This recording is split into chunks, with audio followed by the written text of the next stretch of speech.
Good afternoon, welcome to GrainTV. My name is Cody Bills, this is Kevin McNew. Today is the 24th, that's a Tuesday, and we had a little bit of a mixed trade in the markets with wheat showing the most to the downside, down 11 cents. Corn actually showing relative strength here, up 3 1/4, and soybeans down 1 3/4 on that grain hedge trading platform.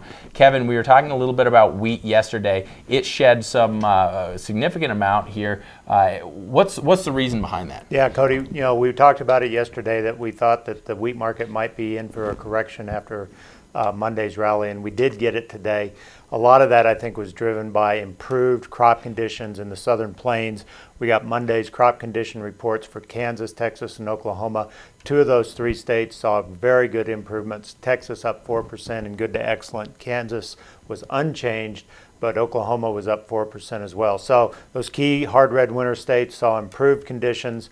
The outlook for weather is not greatly improved, but there's nothing really dire in the winter wheat growing area right now that I think is going to get this market moving higher, especially with a big crop report in a week. Absolutely. And the other thing too, I mean, like you were saying, that weather outlook, it seems as though in the 11 to 15 day forecast there is some chances of showers, though they may be light, a little bit scattered. Looks to be dry over the next 10 days here. But when you look across the globe here, you have Ukraine and Russia both over the next week expecting to receive pretty nice showers there and rains throughout that region. So that should improve that wheat outlook on the global level. When you look at soybeans here, just keep an eye out. I know that we touched on this a little bit yesterday. We have that 20-day and the 50-day moving average. Take a look at this chart here. It's a daily soybean chart. Each one of these bars represents 1 day worth of price activity. And these lines that are going through it are simple moving averages. So we have the 100-day moving average, the 50-day moving average,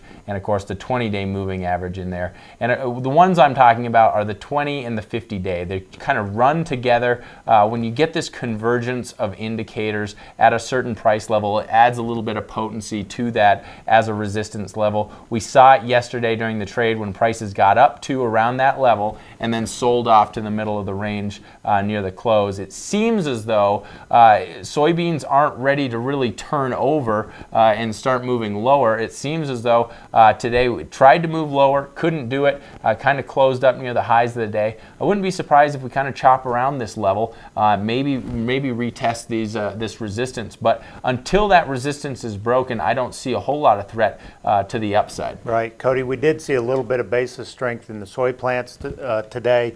We saw Iowa Falls, Cedar Rapids, Mexico, Missouri, having modest 3 to 5 cent basis gains. So, I think this sluggishness in the soybean market is maybe going to start to take its toll on the pipeline supplies of soybeans, and we're starting to see some modest basis improvements for beans right now. That sounds fair enough. Guys, we sent out an email to all of our customers earlier today, just reminding them, if you haven't downloaded that mobile platform yet, and of course we're getting awfully close to planting where you're out in the field, away from the office, and it is very nice to be able to look at those live quotes and be able to execute hedges when the market presents these opportunities. These opportunities don't wait around for you to get back into the office late at night. Right. It's a nice thing. You can set alerts. You can actually have fill orders sent by email.